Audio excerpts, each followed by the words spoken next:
Hello दोस्तों, स्वागत है आपका बी एस एडीफाई पर। आज के इस वीडियो में हम डिस्कस करेंगे एक ऐसी बुक के बारे में जो ह्यूमन हिस्ट्री का एक नया पर्सपेक्टिव देती है, जिसका नाम है sapiens a brief history of human kind, जो कि युवाल नोआ हरारी के द्वारा लिखी गई है। तो ये बुक कैसे हमारी एवोल्यूशन की कहानी बताती है, तो चलिए एक्सप्लोर करते हैं। तो आप देख सकते हैं, ये रिकमेंड की गई थी बिल गेट्स के द्वारा। आप स्क्रीन पे देख सकते हैं ये भी। और ये हैं बहुत फेमस राइटर युval नोआ हरारी। इनकी और भी बुक्स है जो अगली वीडियोज़ में मैं आपके लिए लेके आऊँगा।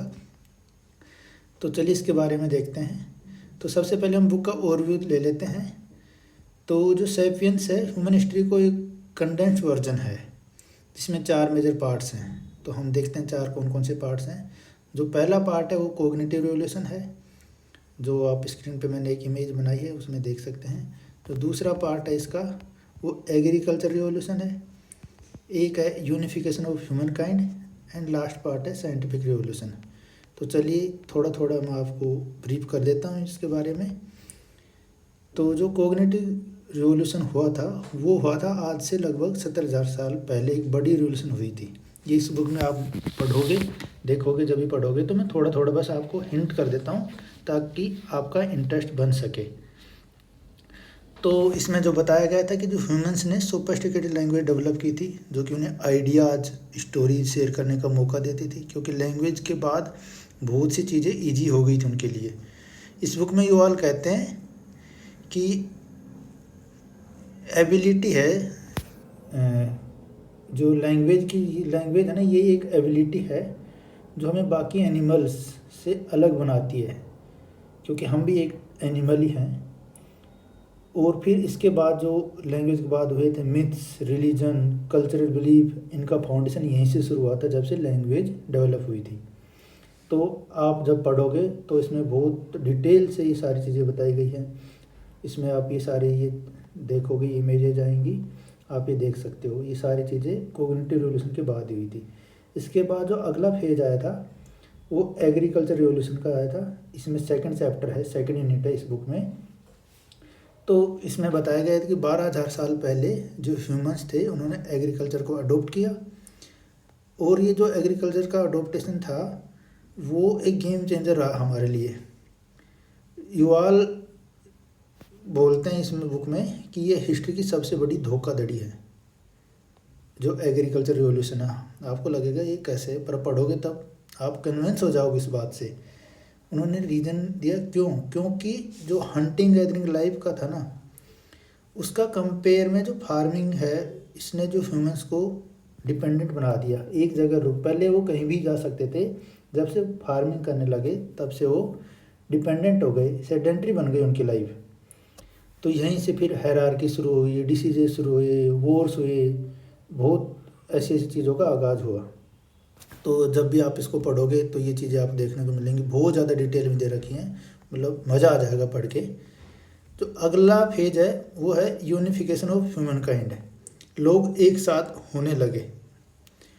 तो इस टाइम आप पढ़ोगे तब इसमें देखोगे जब हम ग्रुप्स में बड़े होने लगे थे तो उनको यूनिफाई करने का एक टूल चाहिए था, तो उन टूल्स की ज़रूरत पड़ने लगी। तो जो फिर टूल्स आए वो थे रिलीजन, एम्पायर्स और ट्रेड जैसे फैक्टर्स ने इस जो यूनिटी है, आज हम एक साथ रह रहे हैं, इसको इस्टेब्लिश किया था। हरारी कहते हैं इस बुक में कि ये सब एक ऑर्डर है, इमेजिन ऑर्डर है, ऐसा नहीं कि रियल ऑर्डर है, एक इमेजिन किया गया ऑर्डर है। एग्जाम्पल देते हैं उस बुक में, जैसे पैसा है वो सिर्फ एक पेपर नोट है, जो सिर्फ एक पेपर है, लेकिन हम सब इसे बहुत वैल्यू देते हैं, उस पर ट्रस्ट करते हैं, बाकी कुछ नहीं है। युval कहते हैं कि आप एक पैसा या एक नोट किसी भी और एनिमल के सामने फेंकोगे वो देखेगा भी नहीं उसको, बट हमारे लिए एक बहुत ज़्यादा वैल्यूएबल है। तो पढ़ोगे तो इसके बारे में आपको बहुत सारी जानकारियाँ मिलेंगी और बहुत आपका जो माइंड है वो खुल जाएगा एक टाइप से।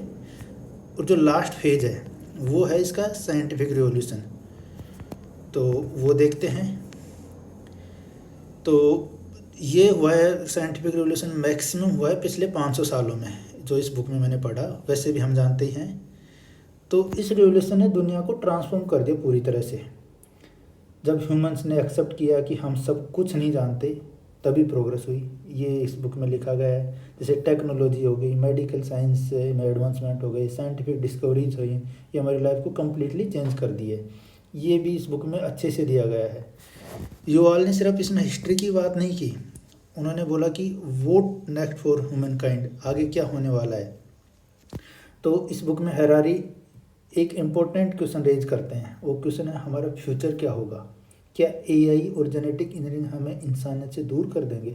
ऐसी सारी बातें वो इसमें पूछते हैं, क्वेश्चंस रेज करते हैं।